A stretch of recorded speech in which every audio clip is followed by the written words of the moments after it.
I'm here with Staff Sergeant Harry Grantham from the King's Troop Royal Horse Artillery, which will be bringing the coffin into the cemetery today. Staff Sergeant, can you tell me about the important role that these horses have to play? I think it's a very poignant role they've got today. They're going to be carrying the coffin of an unknown soldier, which is the last soldier that's been found in the grave. And there are two leaders and two that act as brakes? Yes, we have two leaders, which would be the lead pair of the gun carriage, and then obviously we have the wheelers, which will be in charge of the brakes to make sure everything goes nice and steady on the procession itself. And this is Red Car. Is he a breaker or a leader? He's a breaker, so he'll be a wheeler.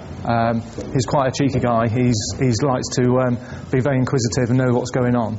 And these horses, I understand, have been brought from London with their own passport. Yes, we do. Same as we have passports. The horses have to have passports when they travel across to Europe or any other country.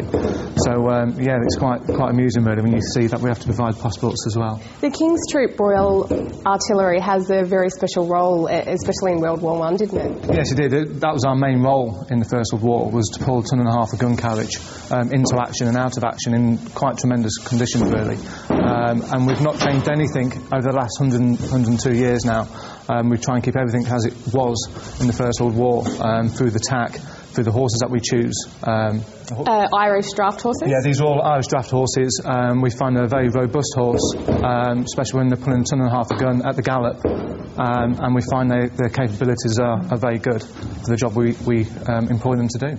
Today these horses will be having drummers behind them, dignitaries, grandstands, big live screens. How are you preparing them? I know some can be a little bit skittish. Yeah, they can. It's basically a familiarisation of the area, just getting them used to what the surroundings are.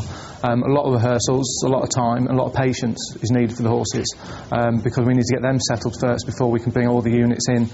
So the saddlery has remained the same through the ages? It has now. It's stayed the same for over 100 years.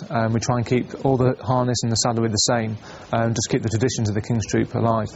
As a soldier, what will it mean for you personally being involved in the ceremony today to bring a comrade home? I think it's going to be a very poignant day for us doing the parade itself, because of the history of the King's Troop from the First World War and the part we played, and to bring one of our unknown soldiers to his final resting place.